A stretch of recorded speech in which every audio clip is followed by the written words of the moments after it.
नमस्कार दोस्तों, मैं Ramkesh Kumar. Welcome to Nitish classes. जैसे कि आप सब जानते हैं, हमने क्लास 12th बिहार बोर्ड 2027 के लिए बहुत ही मस्त, तंदुरुस्त और जो है तन मन से लगे हुए हैं।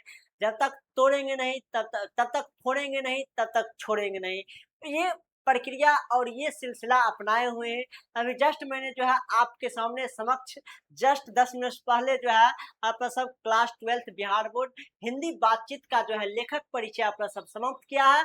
पुनः मैंने जो है क्लास 12th बिहार बोर्ड 2027 के लिए जो भी व्यक्ति प्रिपरेशन करना चाहते हैं, चैप्टर 4 हिस्ट्री, हिस्ट्री का चैप्टर 4 विचार विस्मारक और इमारतें, इसके लिए आज का क्लास तीसरा है लेकर के आए हैं, आपके समक्ष मौजूद है। तो आइए, आज का तीसरा क्लास में आप सभी का स्वागत है, आमंत्रित है। अभी तक यदि पिछले वाला वीडियो मेरा नहीं देखे हैं तो पहले उसको जा करके देखिए, उसके बाद आइएगा तो आपको सीक्वेंस वाइज जो है पूरा पूरा क्या होगा आपको समझ में आएगा। तो इसमें अपना सब मुख्य रूप से जो है विचार विश्वास और इमारतें में जो है सांस्कृतिक विकास के बारे में पढ़ने वाले हैं। 6ठी शताब्दी ईसा पूर्व से लेकर के 6ठी ईस्वी तक जो है 600 ईस्वी के बीच में क्या क्या यहाँ पर जो है सामाजिक चेंजेस आया। देखिएगा, बड़े बड़े जो है विचारक आएंगे जो कि अपना उसका अलग अलग जो है तत्व रहेगा। वो अलग अलग व्यवहारिक सामाजिक क्वेश्चन पूछेगा कि ये हम यज्ञ हवन सेक्रीफाइसेस बलिदान क्यों करते हैं, दान पुण्य क्यों करते हैं, व्हाट इज लाइफ, हमारा जीवन क्या होता है, हमारा जीवन किससे बना होता है, हम क्यों दान पुण्य करते हैं, हम किसके लिए दान पुण्य करते हैं। इसके लिए जो है आएगा बहुत बड़ा बड़ा विचारक अपना अपना थिंकिंग देगा। सबका अलग अलग राय विचार है जो कि अपने पिछले क्लास में अपना सब पढ़े थे। जैसे कि आप सबको हम बता दें, इससे पिछले क्लास में जो है अपना सब पढ़े थे, अपना सब पिछले क्लास में पढ़े थे बाबू। पिछले कक्षा क्लास में जो है अपना सब पिछले जो है पार्ट, पिछले पार्ट में पार्ट 2 में पढ़े थे। जैसे कि आपको हम बताए थे नियतिवाद के बारे में। किसके बात बताए थे? नियति नियतिवाद। नियतिवाद के गुरु जो है आपको हम बताए थे मखली गौशाला। कौन था? मखली मखली गौशाला। कौन था? मखली गौशाला। ठीक ना, आपको हम बताए थे मखली गौशाला। ये जो है विश्वास रखते हैं कर्म पर। किस पर विश्वास रखते हैं? ये विश्वास रखते हैं गौशाला। ठीक है, मखली गौशाला। ठीक है, मखली गौशाला। ठीक ना, गौशाला गौशाला।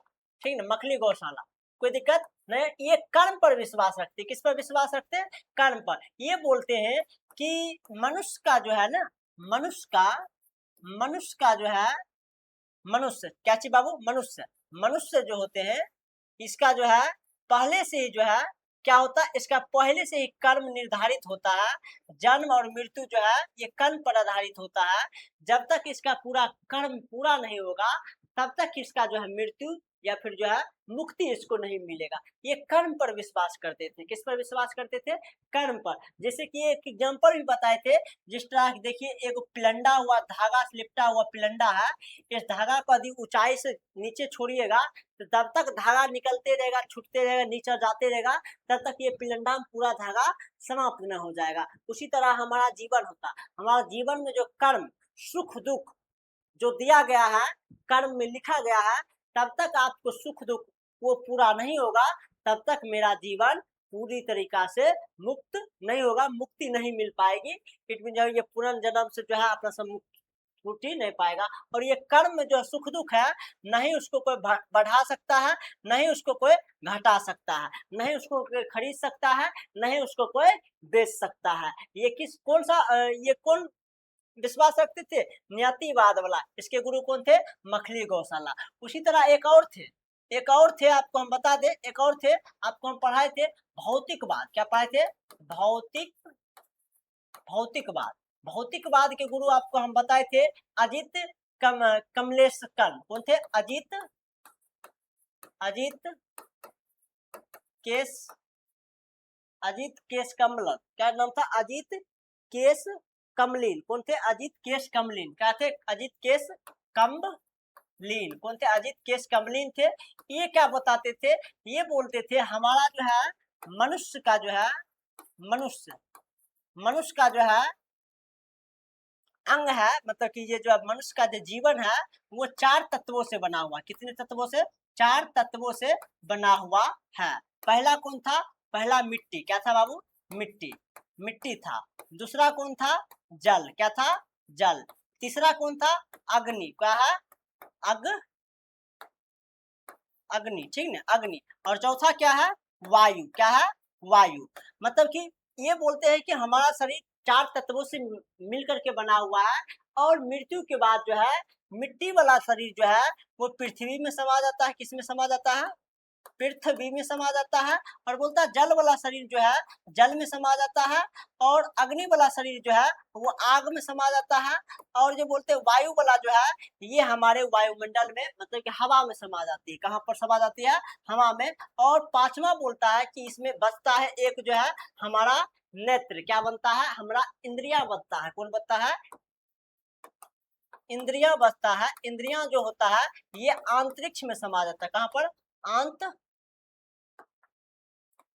अंतरिक्ष में ये समा जाता है। कहाँ पर? अंतरिक्ष में ये समा जाता है। ये बात ये बोलते हैं, समझ रहे कि नहीं? मतलब कि इसका देखिए ना, यहाँ पर देखिए इसका मतलब नियतिवाद के अलग कुछ रूल रेगुलेशन है। ये कर्म पर विश्वास करते हैं, और ये जो है ये बोलते हैं कि हमारा शरीर 4 तत्वों से बना हुआ है, और मृत्यु के बाद इसी में विलीन हो जाते हैं। उसके बाद आते हैं और एक आते हैं, जैसे कि आपको हम उस पिछले क्लास में बताए थे, एक आते हैं जैन धर्म। कौन आते हैं बाबू? जैन धर्म आते। कौन आते हैं? जैन धर्म। जैन धर्म जो होते हैं इसके गुरु होते हैं जैसे कि तीर्थंकर। कौन होते हैं? तीर्थंकर। इसमें क्या आते हैं? इसमें गुरु आते हैं, क्या नाम होता है? तीर्थंकर। कौन आते हैं? तीर्थंकर। ये तीर्थंकर क्या कहलाते हैं? वो व्यक्ति होते हैं जो पुरुष और महिलाओं को जो है नदी पार, इसमें जो है जीवन से मुक्ति दिलाते हैं, मतलब मृत्यु और जब पुनर्मृत्यु होता है उससे मुक्ति दिलाने वाला क्या कहते हैं? तीर्थंकर। और ऐसा माना जाता है कि जैन धर्म के अभी तक में 24 तीर्थंकर हो चुके हैं। सबसे पहला तीर्थंकर जो होता है महर्षि ऋषभ देव होते हैं। कौन होते हैं? ऋषभ देव होते हैं, ठीक ना, ऋषभ देव होते हैं, ठीक ना। उसके बाद ये फर्स्ट होते हैं। ये कौन होते हैं? ये फर्स्ट तीर्थंकर होते हैं। उसके बाद जो होता है 24वां तीर्थंकर जो है महावीर स्वामी होते हैं। कौन होते हैं? महावीर। कौन होते हैं? महावीर स्वामी होते हैं, ठीक ना। और ये बात बताते हैं हमारा जितना भी, मतलब कि पृथ्वी पर जो भी चीज है, पृथ्वी पर जो है, पृथ्वी पर जो भी चीज है वो क्या हो? निर्जीव हो, निर्जीव हो, चाहे वो सजीव हो। क्या हो? सजीव हो। क्या हो? सजीव। ये सभी में क्या होता है? प्राण होता है। क्या होता है बाबू? ये सभी में प्राण होता है। मतलब हमारा पृथ्वी जो है प्राणवान हो, वो चट्टान हो, ये पानी हो, या फिर कुछ भी हो, सभी में क्या है? प्राणवान है। हमको किसी को जो है दुख नहीं पहुंचाना चाहिए।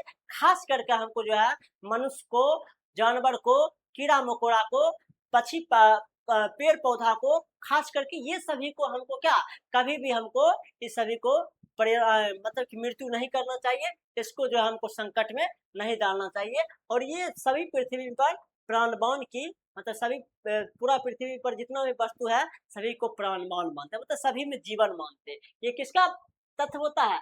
जैन धर्म का। उसी तरह आता है एक और बौद्ध धर्म। कौन आता है बाबू? बौद्ध धर्म। इसका क्या मान होता है? इसका मान होता है क्या? इसका मान होता है यदि व्यक्ति को, कोई व्यक्ति को जो है यदि मुक्ति चाहिए। क्या चाहिए बाबू? यदि कोई व्यक्ति को मुक्ति चाहिए, क्या चाहिए? मुक्ति चाहिए। इसमें जो है ये जन्म और पुनर्जन्म से बाहर होना है, तो आपको जो है ना त्याग करना पड़ेगा। क्या करना पड़ेगा? किसी को मुक्ति चाहिए तो इसके लिए ये कहता है त्याग और जो है तपस्या। क्या? तपस्या। क्या कहता है? तपस्या, ठीक ना। त्याग और जो है तपस्या कहना कहता है। तपस्या क्या? ये कहता है कि आप त्याग कीजिए, तपस्या कीजिए, तो आपको क्या मिलेगा? मुक्ति आपको मिलेगा। क्या मिलेगा? मुक्ति मिलेगा। ये कौन? बौद्ध धर्म मानते हैं, जिसका संस्थापक आपको माता बताए हैं महात्मा बुद्ध होते। क्या होते? महात्मा बुद्ध। महात्मा बुद्ध। और इसका बचपन का नाम क्या होता है? सिद्धार्थ होता है। ये सब पिछले क्लास में बताए थे। क्या बताए थे? पिछले क्लास में बताए थे। और जो है महावीर स्वामी का बचपन का नाम वर्धमान होता है। कौन होता है? वर्धमान। तो ये सब आपको हम बताए थे। तो ये बहुत सारा आए थे ज्ञानी। देखिए लगभग में जो है 64 टोटल संप्रदाय थे। कितने आए थे? 64 संप्रदाय के लोग आए थे, जिसमें से फेमस का जो है नाम आपको हम बताए थे, आपको हम देखा दिए। जैसे कि पिछले क्लास में अपन सब पढ़े थे नियतिवाद, इसका गुरु थे मखली गौशाला, ये कर्म पर विश्वास रखते हैं। उसके बाद आए थे ये भौतिकवाद, जो कि इसके गुरु थे अजित कमलेश कलीन, ठीक है, कमलेश कबील, ठीक ना। ये बताते हैं कमलेश कलीन कि मनुष्य का जो है 4 तत्व से बना हुआ था, मिट्टी, जल और जो है अग्नि, वायु। और उसके बाद जो है जैन धर्म वाला आए थे, ये बोलते हैं कि हमें यदि जो है किसी पूरा पृथ्वी क्या है, प्राणवान है, और जो है सभी में प्राण होता है, किसी को हमको जो है दुख नहीं पहुंचाना चाहिए। खास करके जो है जानवर में, मनुष्य को, जीव जंतु, मतलब कि इसमें पेड़ पौधा और कीड़ा मकोड़ा को हमको क्या कष्ट नहीं करना चाहिए, मृत्यु नहीं करना। और बौद्ध धर्म मानते हैं कि यदि मुक्ति चाहिए तो आपको त्याग और जो है तपस्या क्या करना चाहिए, तपस्या करना पड़ेगा, ठीक है, तब आपको मुक्ति मिलेगा, ठीक है। तो आज अपना सब जो है मुख्य रूप से जो है स्टार्ट करने वाले हैं। अपना सब पढ़े थे महात्मा बुद्ध के बारे में, कि महात्मा बुद्ध का जो है ना, महात्मा बुद्ध के बारे में पढ़े थे। और आज उसका जो है महात्मा बुद्ध की जो है शिक्षाएं के बारे में बात करेंगे। किसका? शिक्षाएं के बारे में बात करेंगे। हमने इसके पिछले क्लास में थोड़ा सा और आपको हम बता दें, महात्मा बुद्ध के बारे में पढ़े थे। किसके बारे में?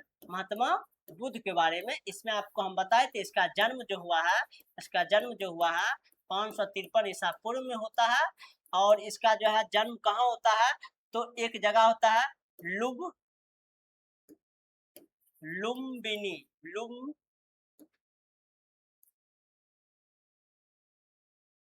लुबनी, लुबनी, लुबनी नेपाल। कहाँ पर? लुबनी नेपाल में, लुबनी नेपाल में होता है। कहाँ होता है? लुबनी, लुबनी नेपाल में होता है। और इसको जो है शिक्षा की प्राप्ति जो है बौद्ध, बौद्ध गया, बौद्ध गया बिहार में होता है। कहाँ होता है? बौद्ध गया बिहार में होता है। कहाँ पर? पीपल वृक्ष के नीचे, पीपल वृक्ष के नीचे होता है। कहाँ होता है? पीपल वृक्ष के नीचे। फिर इसको बाद में बोध गया बोधि वृक्ष कहा जाने लगा। यहाँ पर लगभग में 45 दिन तक इन्होंने तपस्या किया, उसके बाद इसको ज्ञान की प्राप्ति होता है। इसके बाद जो है ये आपको हम बताए थे, इसका प्रसार जो है, इसका जो है इसका धर्म जो है जैन धर्म का प्रसार पूरे चीन में, भारत में, आपको श्रीलंका में, इंडोनेशिया, थाईलैंड, वियतनाम, इधर पूरा जो है साउथ कोरिया, जापान, इधर यहाँ पर कि सभी देश में क्या हुआ था, इसका प्रसार हुआ था। और जगह जगह पर इसका धर्म के बुक भी लिखाते चला गया था, ठीक है। तो अब अपना सब इसका जो है शिक्षा के बारे में बात करेंगे। बुद्ध की शिक्षा, बुद्ध का जो शिक्षा जो होता है, जितना भी बुद्ध शिक्षा दिए थे वो त्रिपिटक में रखा गया। आपको हम बताए थे ये जो है पिटक, मतलब कि इन्होंने जो है ना 3 गो पिटक था, जो कि पहला था विनय पिटक, दूसरा था सूत पिटक, और तीसरा था अभिधम पिटक। कौन सा? अभिधम पिटक। और जितना भी महात्मा बुद्ध ने जो है जितना भी शिक्षा दिया था, वो सभी शिक्षा को किस में संग्रहित करके रखा गया है? वो सूत पिटक में रखा गया। किस में रखा गया? सूत पिटक में रखा गया था। समझ रहे कि नहीं? इसमें जो है बताया गया है कि वो जो भी जो है अलौकिक शक्तियां का वर्णन किया था, इसमें रखा गया है।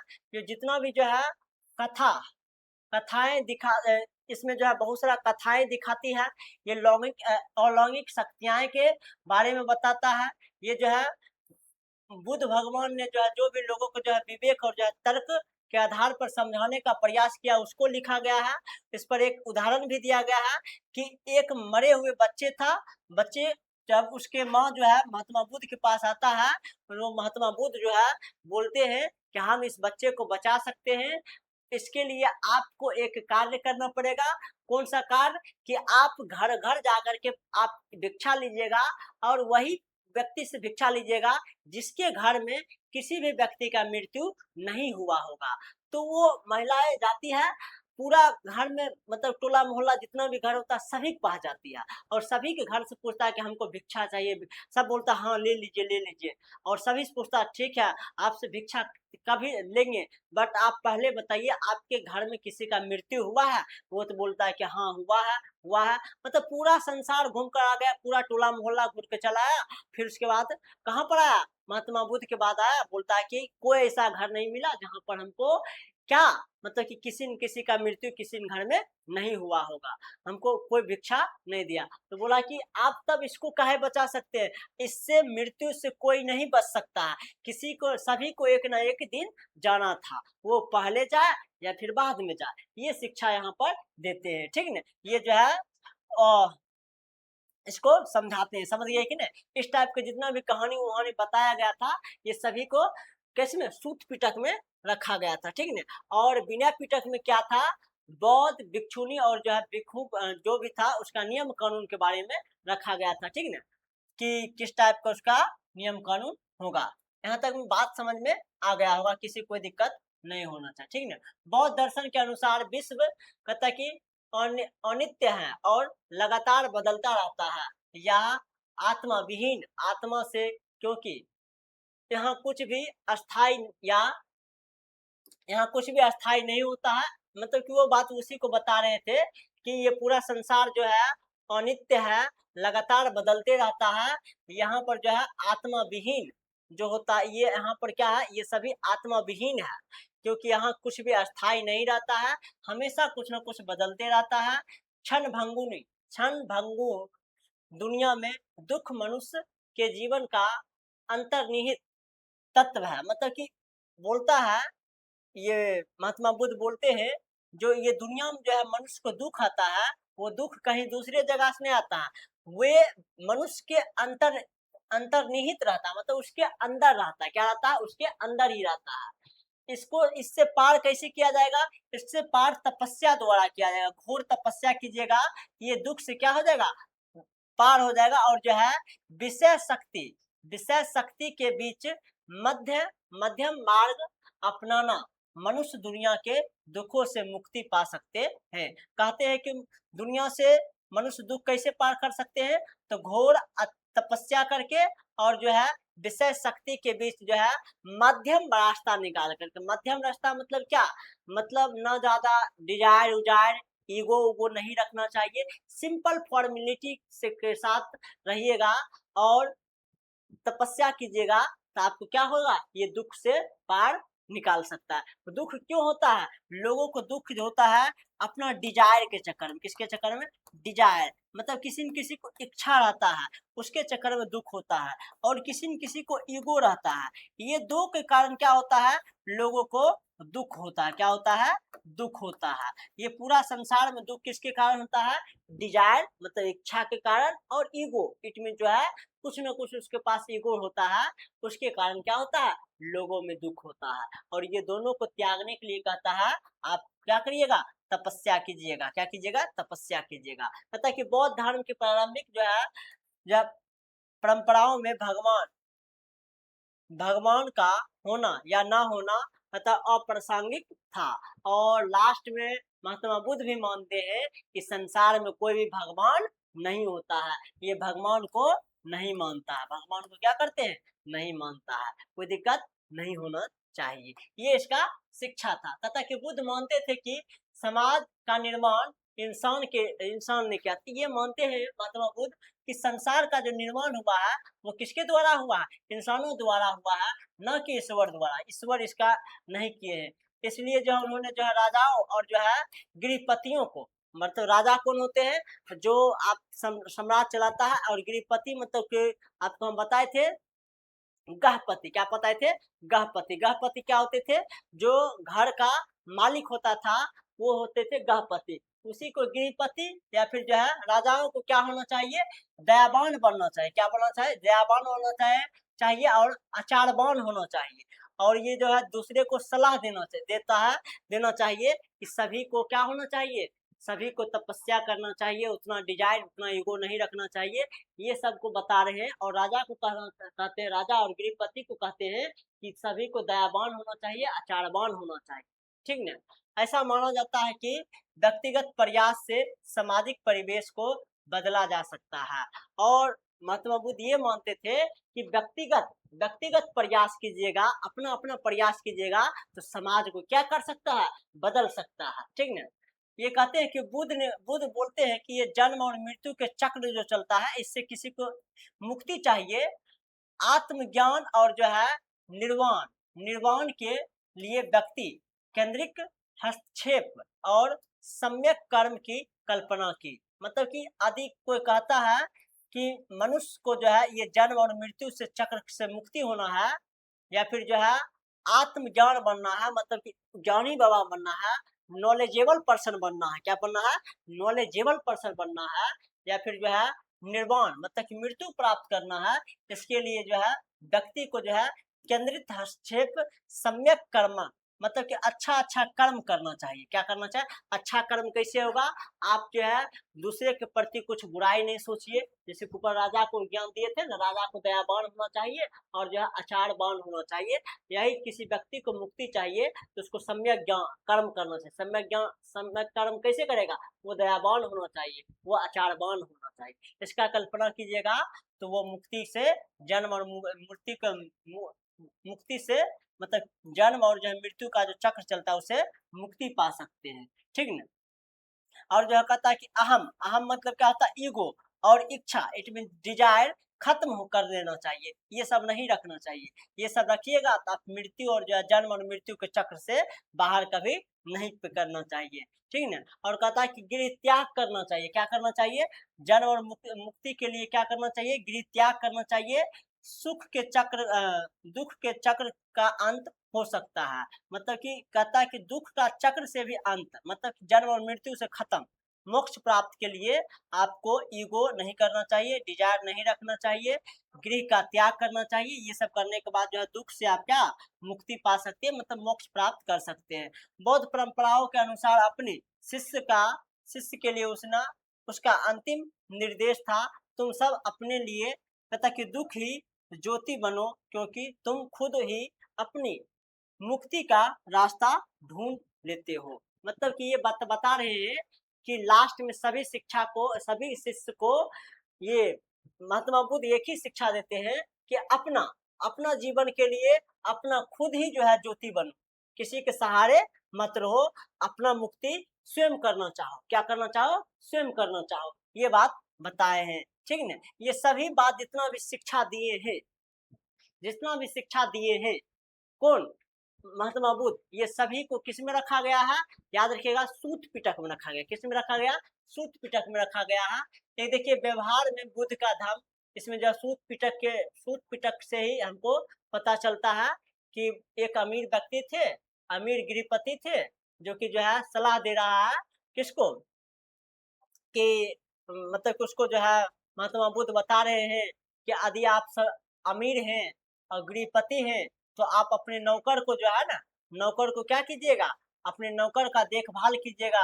अपने मालिक को ये बात बता रहे हैं, नौकरों और जो है कर्मचारियों को 5 तरह का लाभ दीजिए। कितना तरह का? 5 तरह का लाभ दीजिए। सबसे पहले जो है उसकी क्षमता के अनुसार काम दीजिए, उसका जितना क्षमता है उतना क्या कीजिए? काम दीजिए। ये पहला बात बता रहे हैं। दूसरा बात बता रहा है उन्हें उन्हें भोजन और मजदूरी देकर, मतलब कि आप उसको अच्छा कर्म दे सकते हैं, भोजन और जो है मजदूरी दे करके जो है उसको खुश रख सकते हैं। दूसरा बात हो जाएगा। ठीक है? और तीसरा, बीमार पड़ने पर उसकी परि परिचार करके, मतलब कि उसका यदि बीमार पड़ेगा तो उसका जो है इलाज करके उसको सुख रख दे सकते हैं। तीसरा काम। और चौथा काम उसकी उसकी साथ सुभादु भोजन बांटकर, और ये चौथा काम हो गया, मतलब कि उसके साथ आप भोजन करके उसको सुख दे सकते हैं। और पांचवा काम हो गया समय समय पर उसके छुट्टी दे करके जो है नौकर और जो है जो भी कर्मचारी है उसको ये 5 काम आप कीजिए, जिसके कारण से वो सब क्या होगा? सुख में रहेगा। किस में रहेगा? सुख में रहेगा। ये महात्मा बुद्ध बता रहे हैं अमीर व्यक्ति को, गृहपति को, कि नौकर और जो कर्मचारी को आप 5 काम दे करके 5 तरीका से सुख कर सकते। पहला, उसकी क्षमता के अनुसार उसको काम दे करके। दूसरा, उनको भोजन और मजदूरी दे करके। तीसरा, बीमार पड़ने पर उसकी जो है पर्याप्त प्रचार करके। और चौथा जो है उसके साथ जो है सुख वाला जो भोजन होता है भोजन बांट करके। और पांचवा, समय समय पर उसको छुट्टी दे करके आप क्या कर सकते हैं? उसको जो है सुख कर सकते हैं। ठीक ना? और ये बात बताते हैं ब्राह्मणों को जो है ना देखभाल करना भी चाहिए, अपना कर्म, उसका वचन और जो है मन से अनुराग द्वारा उसको जो है स्वागत करना चाहिए। जो ब्राह्मण होगा ब्राह्मण को जो है कहता है कि उसका देखभाल करना चाहिए, उस पर उसके साथ कर्म करना चाहिए, उसके साथ वचन करना चाहिए, उसको मन से जो है अनुराग द्वारा जो है उसका स्वागत करना चाहिए, और घर खुले रखकर उसकी कहता है कि दिन प्रतिदिन जरूरतों की पूर्ति करना चाहिए, जो भी ब्राह्मण को पूर्ति होता है उसके साथ। कहता है कि सिगल को माता पिता, शिक्षा और पत्नी के साथ व्यवहार के लिए भी ऐसी ही उपदेश दिए गए। उसके बाद जो है ये बताते हैं महात्मा बुद्ध, माता पिता का कैसे सेवा करना चाहिए इसके लिए भी शिक्षा दिए, शिक्षक के प्रति कैसे उसका अनुराग रहना चाहिए, कैसे विचार रखना चाहिए उसका भी ये ज्ञान दिए। उसी तरह जो है पत्नी के बारे में भी बताए हैं। ये सब इसका जो शिक्षा दे रहे हैं उसको हमको लिखा हुआ मिला है सूत पिटक से। कहाँ मिला है? सूत पिटक से। समझ रहे कि नहीं? आते रहते हैं बुद्ध की अनुयायी के बारे में। किसके? बुद्ध के अनुयायी, शिष्य के बारे में। किसके बारे में? शिष्य के बारे में। ऐसा कहा जाता है कि जैसे कि बुद्ध का जो शिष्य था, जो है ये जो है दल तैयार हो गया, मतलब एक दल तैयार किया, उन्होंने एक संघ स्थापित किया। क्या स्थापित किया? संघ स्थापित किया, जिसको कहा गया भिक्षुओं। क्या कहा गया? भिक्षुओं का एक संस्था बनाया गया, और ये एक जो है धर्म के शिक्षा बना है। किसका बना? धर्म का शिक्षा बना, मतलब कि उसको कहा गया श्रवण। क्या कहा गया? श्रवण।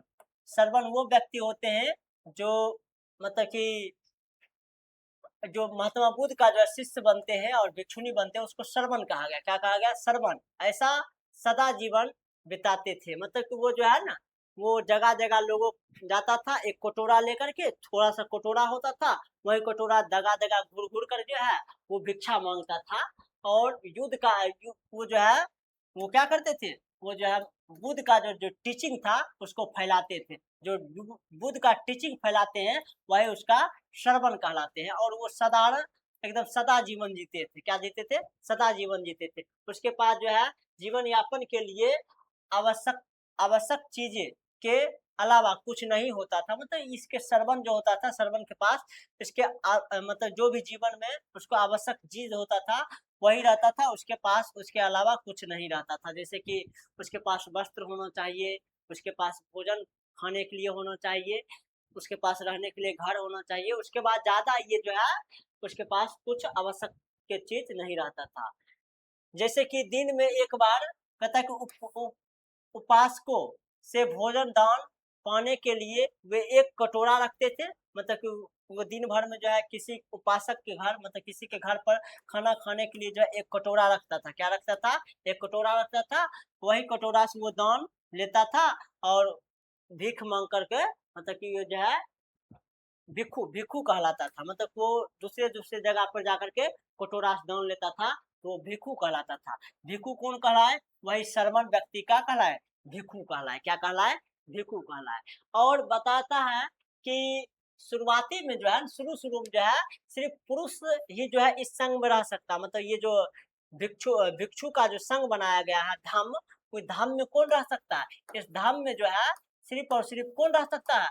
पुरुष रह सकता है। इसमें जो है महिला का इजाजत नहीं दिया, लेकिन बाद में जो है इसकी महिला का भी इजाजत दे दिया। ऐसा कहा जाता है कि महात्मा बौद्ध ग्रंथ के अनुसार बुद्ध ने जो है बुद्ध का जो प्रिय शिष्य था आनंद। क्या नाम था? बुद्ध का प्रिय शिष्य आनंद था। अ, उसको बुद्ध ने जो है उसको समझा करके जो है बोला, महिलाओं के संग में आने से जो है, मतलब कि बुद्ध जो है आनंद को समझा रहा है कि हम जो है जो धर्म चलाए हैं बौद्ध धर्म, वो 5,000 वर्ष चलने वाला था। देखिए हमसे गलती हो गया कि हम जो है पुरुष को, सॉरी महिला को, किसको? महिला को भी जो है इसमें शामिल कर लिए। अब ये सिर्फ और सिर्फ 500 वर्ष ही चलेगा। पहले 5,000 वर्ष चलने वाला था ये धर्म, अब 500 वर्ष ही चलेगा। ठीक ना? ऐसा माना जाता है कि संघ में आने वाला सबसे पहली जो है महिला थी, उसका नाम क्या था? उसकी उपमाता मतलब मौसी जी थी महाप्रजापति गौतमी। कौन सी? महाप्रजापति गौतमी। ये पहली महिला थी जो कि बौद्ध के भिक्षुनी के रूप में आई थी। ठीक ना? और ये जो है भिखुनी कहलाए। क्या कहलाए? भिखुनी कहलाए। ठीक ना? और इसके बाद जो बहुत सारा स्त्री जो है इस संघ में आने लगा और धर्म के प्रचार प्रसार करने लगा। ठीक ना? आगे चल करके वे जो है तीरी तीरी बनी। क्या बनी? तीरी बनी। आगे चलकर उसको क्या कहा गया? तीरी कहा गया। क्या कहा गया? तीरी। तीरी का मतलब होता है ऐसी महिलाएं जिन्होंने निर्वाण प्राप्त कर लिया है। निर्वाण प्राप्त कर लिया है, इट मीन जो है मोक्ष प्राप्त मतलब मृत्यु प्राप्त कर लिया है। निर्वाण मतलब मृत्यु होता है, क्या होता है? मृत्यु। उसको तिरी कहा गया। क्या कहा गया? तिरी। जैसे कि आप देखो इसमें जो है, इसमें जो है इस संघ में आते गया महिला, सभी तो जीवित नहीं रहेगा, कुछ न कुछ तो मरेगा। मरेगा कि नहीं बताइए? जो मर गया है, जिसका मृत्यु हो गया, मतलब निर्वाण प्राप्त कर लिया है, उसको तिरी कहा गया। क्या कहा गया? तेरी, सॉरी तेरी कहा गया। क्या कहा गया? तेरी। ठीक है।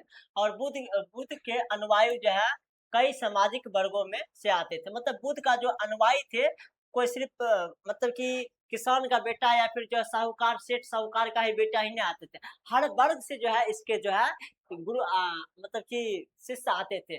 इसका शिष्य जो है राजा भी था, कि धनवान व्यक्ति भी था, गृहपति भी था, सामान्य व्यक्ति भी था, जैसे कि कर्मचारी हो गया, दास हो गया, शिल्पी हो गया, सभी इसमें शामिल था। और इसमें एक चीज था, इक्वलिटी। क्या था? इक्वलिटी था बाबू। मतलब कि आप राजा हैं तो कोई दिक्कत नहीं है, लेकिन आप जो है बौद्ध धर्म अपनाइएगा, बौद्ध संघ का हिस्सा बनिएगा, तो आपको इक्वलिटी से ट्रीट किया जाएगा। चाहे राजा हो, चाहे गरीब व्यक्ति हो, सभी को क्या मिलेगा? इक्वलिटी मिलेगा, और सभी को बराबर मान्यता मिलता था। ठीक है। क्योंकि भिक्षु और भिक्षुनी बनने पर उन्होंने अपनी पुरानी पहचान जो होता है उसको त्यागना पड़ता है। क्यों इसको इक्वलिटी होता है? क्योंकि यदि भिक्षु या फिर भिक्षुनी बनना पड़ेगा, आपका जो पुराना त्याग है, मतलब कि आप पहले राजा थे, उसको उसको आप त्याग करना पड़ेगा। वो राजा मतलब डिजायर आप नहीं रख सकते हैं, डिजायर को क्या करना पड़ेगा? त्याग करना पड़ेगा। और इक्वलिटी, सबके साथ समानता का व्यवहार रखना पड़ेगा, और सबके साथ, सभी लोगों के साथ जो है बातचीत के माध्यम से जो है एकमत होने की कोशिश करते थे। मतलब सभी का एक मत होना चाहिए, सभी का एक जैसा व्यवहार होना चाहिए, सभी को इक्वलिटी से ट्रीट किया जाता था यहाँ पर। ठीक है कि नहीं? कहता अगर यह संभव नहीं होता था तो मतदान द्वारा निर्णय लिया जाता था। यदि सबका ग्रुप एक जैसा नहीं बनता था कि किस प्रकार जो है बौद्ध धर्म को अपना फैलाना है, तो इसके लिए यदि सभी भिक्षु या भिक्षुनी का मत नहीं बनता था, निर्णय नहीं निकलता था, तो वोटिंग हो जाता था। क्या हो जाता था? वोटिंग, मतदान के द्वारा बन जाता था उसका नियम कानून। ठीक है कि नहीं? देखिए इसी तरह जो है थेरी गाथा। क्या था? थेरी गाथा नाम का आया था। ये थेरी गाथा बता रहा है, यह अनुष्ठा बौद्ध ग्रंथ सूत पिटक का हिस्सा है। थेरी गाथा किसका हिस्सा है? सूत पिटक का हिस्सा है। इसमें भिक्षुनियों द्वारा रचित छंद का संकलन किया गया है। इसमें जो भिक्षुनी, कौन बाबू? भिक्षुनी। जो भिक्षुनी कौन कहलाती है?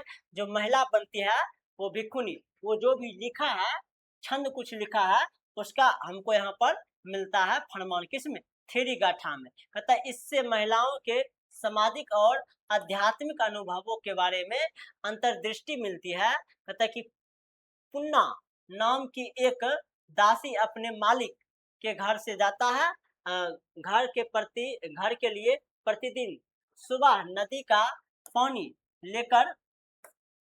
लेकर जाती थी। कहता है कि वहां वह हर दिन एक ब्राह्मण को स्नान कर्म करते हुए देखती थी। कहता है एक दिन उसने ब्राह्मण से बात की। कहता है कि निम्नलिखित पद पर, कहता है कि रचा पुन्ना ने कुछ मतलब कि उससे बात किया है, तो बात बता रहे हैं कि आप अपने जीवन को इतना कष्ट क्यों देते हैं? आपको ये तो हम नहीं दिखाए, नहीं लाए हैं, आपको ये बता रहा है कि ये तो नहीं आया है। हाँ आया तो है, ये बता रहे हैं कि ये बोलते हैं, उससे बात किया है तो बोला है यदि कोई भिक्षु किसी गृहस्थ के घर जाता था, मतलब कि ये क्या हो गया? चलिए ये अलग है ना। अच्छा ये अलग है। चलिए तो यहाँ पर हम बता रहे थे यहाँ पर कि उस ब्राह्मण से बात किया तो बोला है, ये जो है दासी थी पन्ना नाम का, तो ये बोलते हैं कि आप जो है क्यों अपने शरीर को इतना कष्ट देते हैं? हर रोज जो है इतना ठंडा में जो है आप स्नान करते हैं। तो बोलता है हम अपना कर्म कर रहे हैं। क्या कर रहे हैं? कर्म कर रहे हैं। क्या कर रहे हैं? कर्म कर रहे हैं। ठीक ना? ये बात ये बताता है। ठीक ना? जैसे देखो भिक्षु और भिक्षुनी के लिए जो है नियम कानून किसमें था? विनय पिटक में। विनय पिटक में क्या है? भिक्षु और भिक्षुनी के नियम था। नियम था कि भिक्षु और भिक्षुनी के लिए एक नियम यही था, एक बार यदि नया कम्बल हो जाएगा या फिर जो है गलीचा किसी से ले लिया जाएगा दान के रूप में, उसके बाद जो है उसको 6 वर्ष तक चलाना पड़ेगा। क्या चलाना पड़ेगा? 6 वर्ष तक चलेगा। यदि कोई 6 वर्ष से पहले या फिर कम से के अवधि में ही जो है वो बिना नया-नया जो है कम्बल निकाल लेगा, तो उसको जो है क्या करना पड़ेगा? उसको जो है अपना मतलब कि अपना जो है गलती स्वीकार करना पड़ेगा। क्या करना पड़ेगा? अपना गलती स्वीकार करना पड़ेगा, नहीं तो जो है ये जो है भिक्षु और भिक्षुणी के पद जो है उसको छोड़ करके जाना पड़ेगा। इस टाइप का नियम कानून बनाया हुआ था। ठीक है? एक बार पढ़िएगा, आपको समझ में चला आ जाएगा। ठीक है ना? इसी टाइप का नियम कानून था। ठीक है ना? आप एक बार इसको पढ़ लीजिएगा। क्या करिएगा?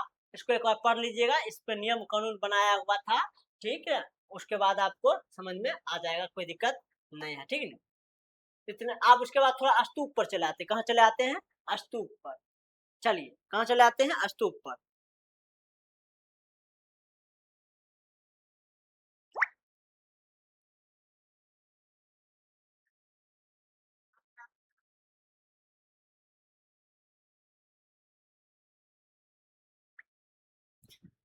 चलिए बाबू, कहाँ चले आते हैं? स्तूप पर। यहाँ तक में किसी को दिक्कत नहीं होना चाहिए।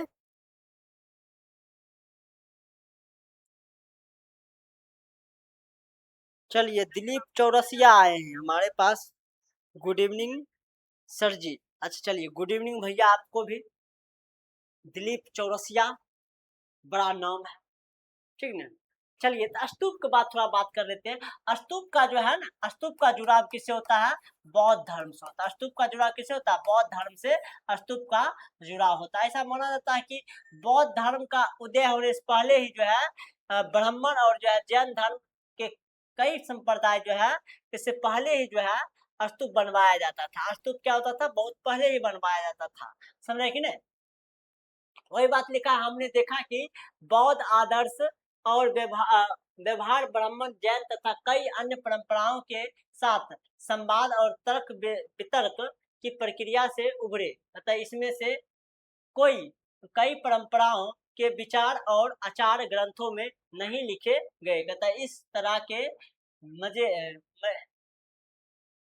मेलजोल को हम पवित्र स्थलों के उभरने की प्रक्रिया को देखकर भी समझ सकते हैं। कहता कि बहुत प्राचीन से ही जो है काल से जो है इस टाइप के जगहों पर जो है पवित्र, इस टाइप के जगह जो होता था उसको पवित्र माना जाता था। स्तूप वहां पर बनवा दिया जाता था। जैन धर्म से पहले ही जो है उसको पवित्र माना जाता था। ठीक ना? स्तूप बनवाए जाते थे।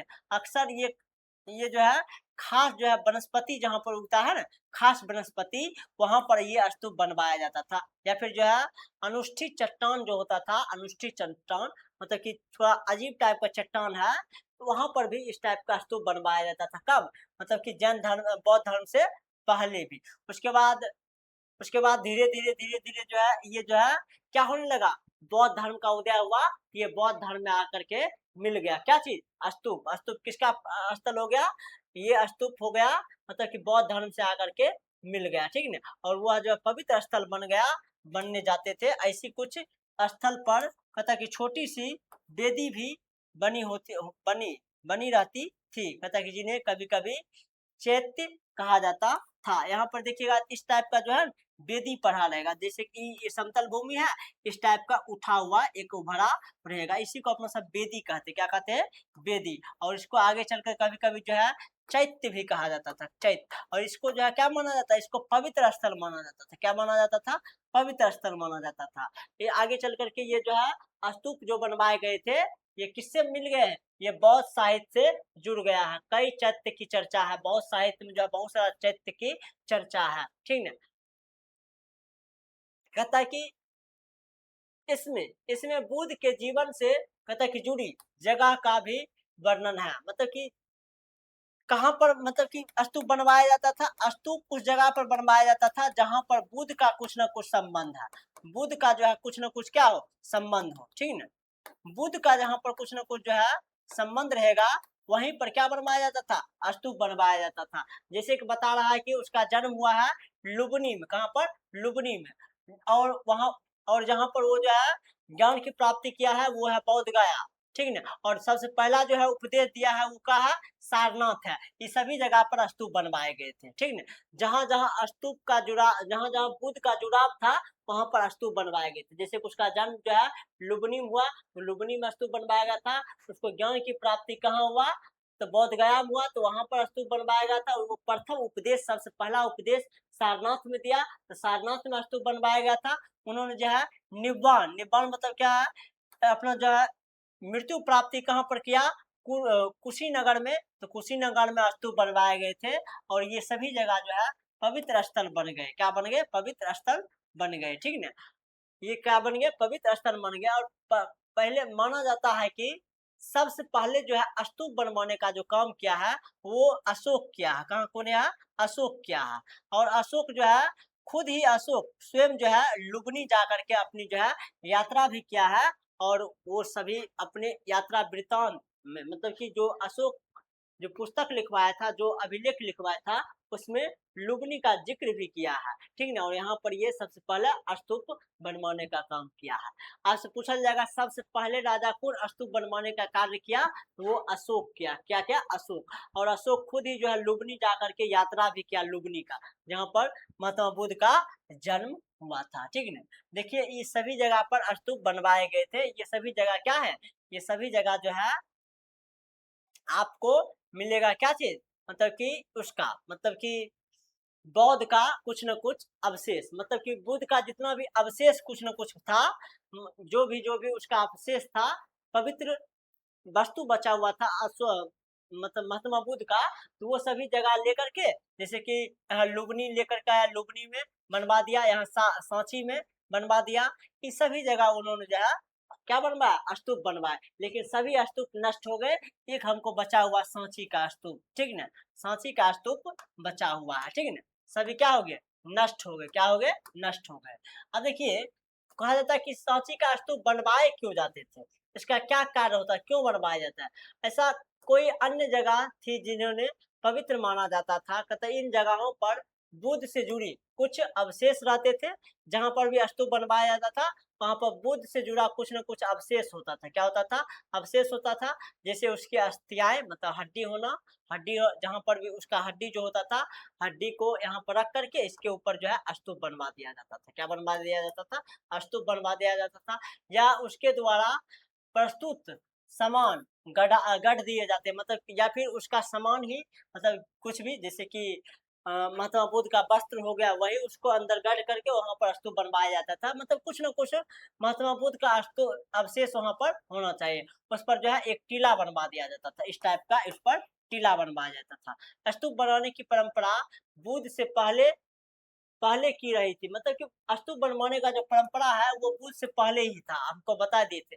लेकिन मुख्य रूप से जो है ये जो है बौद्ध धर्म से जुड़ गए थे। लेकिन जब बौद्ध धर्म का उदय हुआ था 6ठी शताब्दी ईसा पूर्व में, तब ये क्या, ये जो पवित्र स्थल होता था, ये धर्म कौन सा धर्म से जुट गया? बौद्ध धर्म से जुट गया। कहता कि चूंकि उसमें ऐसे अवशेष रहते थे जिन्होंने पवित्र समझा जाता था, क्योंकि उसमें ऐसा अवशेष रहता था, ऐसा पवित्र चीज रहता था, उसको पवित्र समझा जाता। तो उसमें जो वस्तु, जैसे कि ये है स्तूप, देखिए यहाँ पर स्तूप, ये है स्तूप। ये स्तूप जो बनवाया जाता था, इसके अंदर जो है पवित्र चीज रखा जाता था। किसका? अशोक का, सॉरी, बुद्ध का अवशेष। किसका रखा जाता था? बुद्ध का अवशेष। और इसको जो है, इस अवशेष को पवित्र माना जाता था, और इसके ऊपर जो है इस टाइप का स्तूप बनवा दिया जाता था, ठीक ना। इस टाइप का क्या किया जाता था? स्तूप बनवा दिया जाता था। पहले स्तूप सिंपल रहता था। क्या रहता था? पहले जो स्तूप होता था बहुत ही सिंपल होता था। जैसे कि ये समतल भूमि है, इस पर जो है जस्ट इस अंड के आकार पर, मतलब कि अर्धगोला के आकार का आप कुछ बना दीजिए, इस टाइप का टीला, और इसके अंदर जो है अवशेष रख दीजिए। इस टाइप का क्या होता था? स्तूप होता था। और समय समय के बाद जो है इस पर जो है कारीगरी, इसका पूरा सजावट के अनुसार कर दिया गया। इस टाइप का स्तूप खड़ा कर दिया, इस टाइप का देखिए सजा दिया गया, इस टाइप का तोरण द्वार खड़ा कर दिया। चारों तरफ से जो है ये जो है लगा दिया, ठीक ना, मतलब कि रेलिंग के टाइप का, ठीक ना, चारों तरफ से घेर दिया गया। इस पर जो है इस पर और भी जो है हर्मिका लगा दिया, इस पर जो यष्टि लगा दिया, इस टाइप का बहुत सारा कार्य कर दिया गया, ठीक ना। इसके बारे में भी पढ़ेंगे, ठीक ना। मतलब समय के साथ में इस पर कारीगरी होते गया था, ठीक ना। तो ऐसा माना जाता है कि समझ गए कि नहीं, कि मतलब कि उस पर जो है अवशेष न कुछ रहता है। इसलिए समूचे स्तूप को ही बुद्ध और बुद्ध धर्म की प्रतिमा, प्रतीक के रूप में प्रतिष्ठा मिली। मतलब इसके बाद जो है स्तूप मतलब ही समझ गया, स्तूप किससे टूट गया, बुद्ध धर्म से, बौद्ध धर्म से उसका क्या हो गया, उसका जुड़ाव हो गया, किसका, स्तूप का।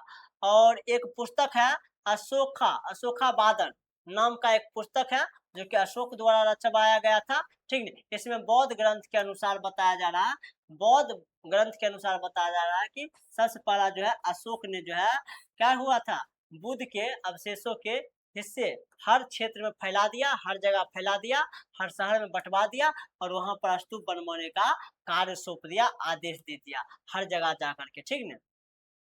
और इसी तरह जो है बहुत सारा स्तूप बन गया, जैसे कि जो है भरहुत भरहुत स्तूप बन गया, सांची का स्तूप बना, सारनाथ का स्तूप बना। ये सब कौन बनवाए, अशोक बनवाए। कौन बनवाए हैं बाबू, अशोक बनवाए हैं, ठीक है ना। यहाँ तक में किसी कोई दिक्कत नहीं होना चाहिए। स्तूप क्यों आपसे पूछा जाएगा, स्तूप का निर्माण क्यों हुआ था, स्तूप का बताइएगा। स्तूप का निर्माण बौद्ध धर्म से पहले ही होता था, लेकिन मुख्य रूप से बौद्ध धर्म का उदय होने के बाद स्तूप का जुड़ाव बौद्ध धर्म से हो गया।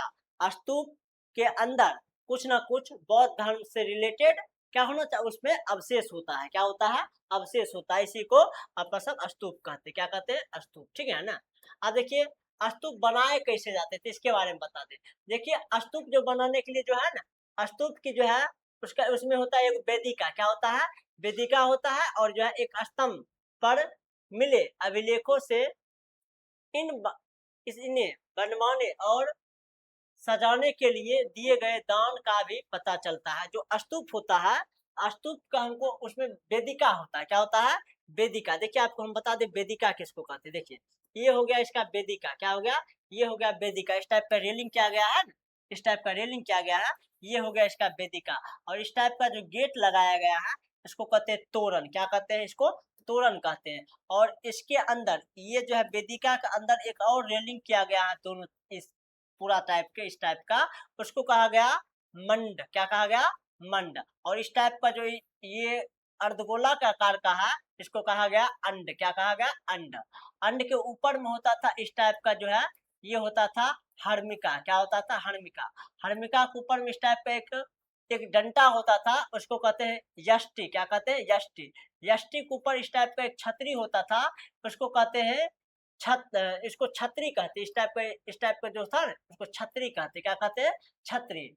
और यहाँ पर जो था ना, ये जो खाली खाली जगह है, ये खाली खाली जगह था, उसको अपना सब कहते हैं प्रा। इसको जो है प्रधान जो है पंथ कहते हैं। मतलब कि यहाँ पर सब लोग आता जाता है, ठीक ना।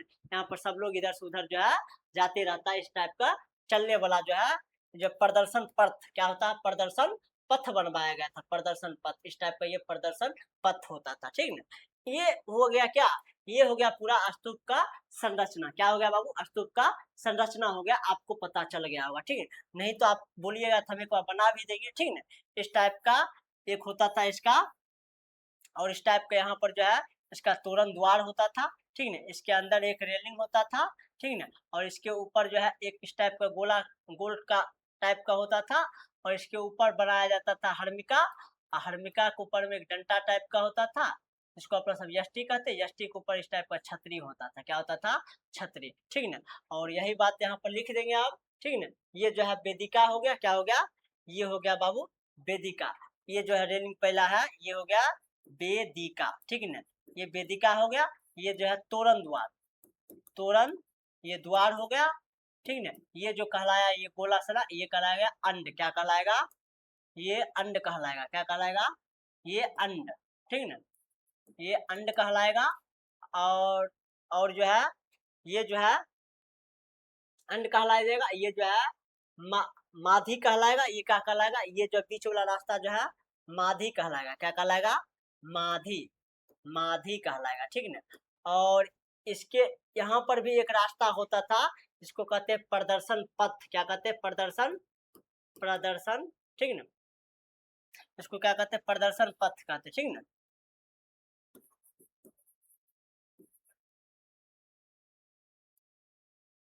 प्रदर्शन पथ, ठीक है, इसको प्रदर्शन पथ कहते हैं, ठीक ना। और इसको जो है हर्मिका कहते हैं। क्या कहते हैं,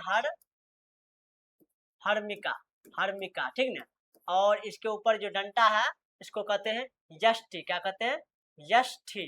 यष्टि कहते, क्या कहते हैं? यष्टि। और इसके ऊपर छतरी एक होता था। क्या होता था? छतरी। क्या होता था? छतरी होता था। ये हो गया पूरा किसका?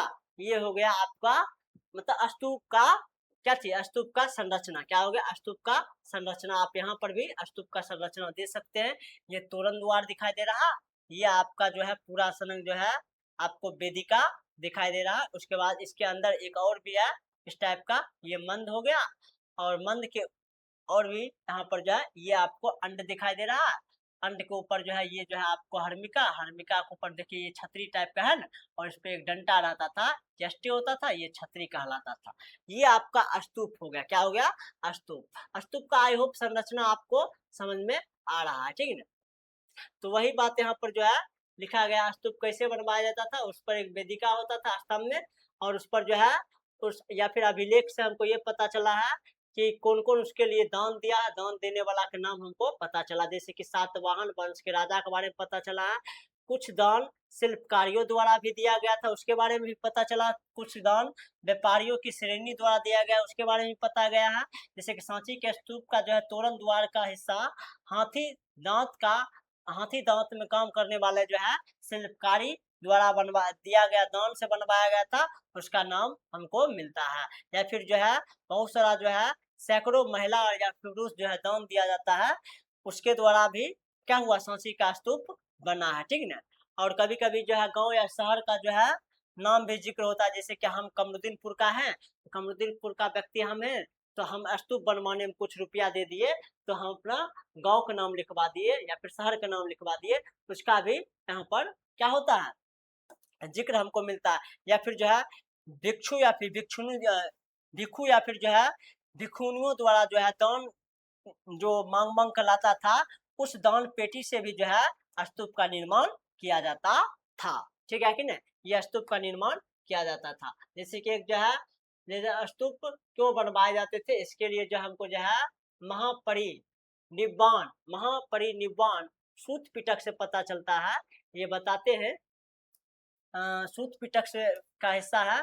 परिनिर्वाण से पूर्व आनंद ने पूछा भगवान बुद्ध से कि तथागत मतलब कि बुद्ध का दूसरा नाम के अवशेषों का क्यों क्या करे। कहता कि बुद्ध ने कहा तथागत के अवशेषों को, कहता कि अवशेष आदर देकर खुद को मत रोको। कहता कि धर्मोत्साही बनो, अपनी भलाई के लिए प्रयास करो, लेकिन विशेष विशेष अग्र करने पर बुद्ध बोला। कहता कि उन्होंने तथागत के लिए 4 महापथों का नाम बताया। क्या बताया? 4 महापथों का नाम बताया, ठीक है। 4 महापंथों के चौक पर थूप, कहता कि थूप मतलब स्तूप का पाली रूप है। पाली रूप मतलब कि थूप किसको कहते? थूप स्तूप का ही पाली रूप है, मतलब पाली भाषा में उसको थूप कहा जाता है। तो थूप बनवाने के लिए बोला। क्या बोला? थूप बनवाने के लिए बोला। मतलब कि आप बताइए कि महात्मा बुद्ध जो है ना, महात्मा बुद्ध जो है महात्मा बुद्ध मूर्ति पूजा का विरोधी था। क्या था? मूर्ति पूजा का विरोधी था। महात्मा बुद्ध मूर्ति पूजा का विरोधी था, तो खुद तो अब मूर्ति बनता नहीं था। मूर्ति नहीं बनता था तो आप देखिएगा कहीं भी जो है महात्मा बुद्ध का मूर्ति नहीं होता था। मूर्ति की जगह पर जो है ना हम तो पिक्चर लगाना भूल गए हैं, ऐसे पिछले नेक्स्ट क्लास में आएगा वो पिक्चर वाला, तो उसका मतलब कि था नहीं, मतलब कि वो मूर्ति पूजा का विरोधी था, तो खुद कैसे मूर्ति बनवाता। तो इसका आनंद जो है ना, प्रिय शिष्य आनंद, तो बोला कि आप बताइए आपका मृत्यु हो जाएगा, मृत्यु के बाद जो है आपको याद किस प्रकार किया जाएगा, तो कुछ तो तरीका होना चाहिए ना। तो वही बात बोले हैं कि हमको याद करने के लिए महात्मा बुद्ध बोले हैं कि क्या बनवाइए? थूप बनवाइए। थूप मतलब क्या? स्तूप बनवाने के लिए बोला। तब इससे जो है स्तूप बनना स्टार्ट हो गया। ये बात हमको कहाँ से मिला है? सूत पिटक से मिला है। कहाँ से मिला है? सूत पिटक से मिला है, ठीक ना। चलिए स्तूप की संरचना बता देते हैं आपको, हम बता दिए हैं। स्तूप संस्कृत में अर्थ होता है स्तूप का टीला। क्या होता है? टीला अर्थ होता है, टीला होता है, ठीक ना। स्तूप का जन्म एक गौर्ध लिए हुए मिट्टी के टीले से हुआ। मतलब कि एक गौर्ध मतलब इस टाइप का जो है अर्धगोला के मिट्टी के लिए टीले से होता है, जिसे बाद में जो है अंड कहा जाता है। इसको क्या कहा जाता है? अंड। इसको अंड कहा जाता है। धीरे धीरे जो है इसकी संरचना जो है जैसा जटिल होता गया। इस पर पहले सिर्फ इस टाइप का होता था स्तूप, सिर्फ एक स्थल होता था, इसको इस टाइप का जो है बना दो टीला, इसको कह दो स्तूप, इस टाइप का होता था। पहले धीरे धीरे इस पर जो है जटिल प्रक्रिया होने लगी, जिसमें चारों तरफ रेलिंग कर दिया, इसको चारों तरफ रेलिंग कर दिया गया, या फिर जो है गोल आकार का संतुलन बनाया गया था, ताकि अंड के ऊपर एक हर्मिका, इसके ऊपर क्या रख दिया, हर्मिका रख दिया। यहाँ पर आपको हम बता देते हैं, इसको फिर से मिटा करके, ठीक है ना, ताकि आपको अच्छा से समझ में आ जाए। और ये क्वेश्चन बिहार बोर्ड हमेशा पूछता है, याद रखिएगा, ये क्वेश्चन बिहार बोर्ड हमेशा पूछते रहता है, ठीक है ना।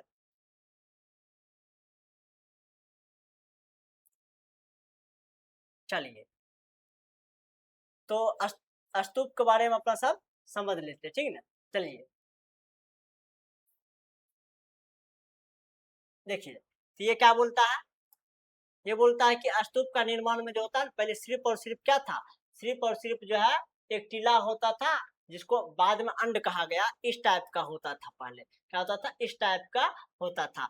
और उसके बाद जो है इस पर जो है हर्मिका बना दिया गया। क्या बनवा दिया गया, इस पर जो है बाद में क्या कर दिया गया, इस पर बहुत सारा जो है डिजाइन करके हर्मिका बनवा दिया गया, ठीक है ना। और इसके ऊपर जो है छज्जे जैसा छज्जे जैसा ढांचा देवताओं के घर का प्रतीक माना गया। और उसके ऊपर जो है छज्जा जैसा जो है ढांचा बना दिया, और जो है हर्मिका को क्या माना गया, देवताओं का घर। क्या माना गया, देवताओं का घर। आपसे पूछा जाएगा हर्मिका को क्या माना गया, देवताओं का घर माना गया। हर्मिका से एक कहता कि त्रिशूल, क्या मस्तूल, मस्तूल निकलता, मतलब त्रिशूल निकलता है, जिसे यष्टि कहा जाता है। देखिए यहाँ पर आपको हम बता दें, यहाँ पर देखिए इस टाइप का जो है, इस टाइप का अंड है, अंड के ऊपर ये हर्मिका बना दिया, देखिए यही हर्मिका है, ठीक है ना। इसके ऊपर एक इस टाइप का लकड़ी गया, ठीक है, डंटा गया है, जिसको त्रिशूल का आकार का, इसको यष्टि कहा गया। क्या कहा गया, यष्टि कहा गया। क्या कहा गया, यष्टि। यही है हर्मिका, देवताओं का घर, ठीक है। ये क्या है, देवताओं का घर माना गया, ठीक है। टीला के टीला के चारों ओर एक वेदिका होती थी, जो पवित्र स्थल को सामान्य दुनिया से अलग करती है। और इसके ऊपर जो है, इसके चारों तरफ एक वेदिका होता है। क्या होता है, वेदिका। वेदिका क्या होता है, जैसे देखो ये वेदिका हो गया, इसको जो है चारों तरफ से घेर दिया, और इसको मतलब स्तूप को संरक्षित कर दिया चारों तरफ से घेर कर, इसको वेदिका कहा गया। क्या कहा गया, वेदिका, ठीक है ना। उसके बाद कहता है सांची और भरभूत, भरभूत के प्रारंभिक स्तूप बिना अंक अलंकरण के है, तथा कि सिवाय इसके कि उसमें पत्थर की वेदिकाएं और तोरण द्वार है। कहता ये पत्थर की वेदिकाएं किसी बांस के या काठ के घेरे के समान थी, और चारों दिशाओं में खड़े तोरण द्वार पर कहता कि खूब नक्का नकाशा नक्का नकाशी की गई थी। नकाशी मतलब बहुत सारा जो है तोरण द्वार चार गो था ना, वो सभी पर जो है अच्छे से सजाया गया। क्या किया गया, सजाया गया। और उसके बाद जो है उस पर जो है उपहार, उपासक पवित्र तोरण द्वार से प्रवेश करके टीले के चारों तरफ जो है घूमते हुए रहता था। मतलब कि ये जो है ना दक्षिण जो है पूर्वी तोरण द्वार से प्रवेश किया जाता है। ये देखिए जैसे कि हो गया ना, ये हो गया पूरब, इधर से प्रवेश करके इस टाइप के इधर से निकलिए, और इधर से निकलते हुए यहाँ से आप निकल जाइएगा। यही बात करता है पूर्वी तोरण द्वार से, ये जो है घुसने का इलाका होता है। पूर्वी तोरण द्वार से सब क्या करते हैं, प्रवेश करता है, और जो है दक्षिण की तरफ परिक्रमा करते हुए जो है ये आकाश में जो है सूर्य के पथ के अनुकरण करते होंगे। मतलब उसके साथ जो है ये पूर्व से घुसता है और दक्षिण की तरफ बढ़ते हुए जाता है, ठीक है ना। इस टाइप का ये जो परिक्रमा करने के लिए कहता है, ठीक है ना। और ये बात बता रहा है कि उस पर बहुत सारा जो है डिजाइन उजाइन बनवाया गया था। जैसे कि हमको जो है पेशावर पाकिस्तान में एक जो है वहां पर जो बनाया गया था स्तूप, उस पर हमको मिला गया है बहुत सारा मूर्ति का उत्कीर्ण मिला है। उस स्तूप में बहुत सारा ताखा मिला है, ठीक है ना। बहुत सारा ताखा आप समझते होंगे, जिस पर जो है बहुत सारा वस्तु रखा जाता है। घर में भी ताखा होता है, क्या होता है, घर में भी ताखा होता है, वही ताखा बनवाया गया था। उदाहरण के तौर पर हमको मिले, कहाँ पर? पाकिस्तान पेशावर में, ठीक ना। चलिए आप स्तूप के बारे में समझ गए होंगे, ठीक ना। ये याद रखिएगा, स्तूप की संरचना के बारे में बात करने के लिए कहता है। तो ये सब आपको याद हो गया होगा, कोई दिक्कत नहीं है। चलिए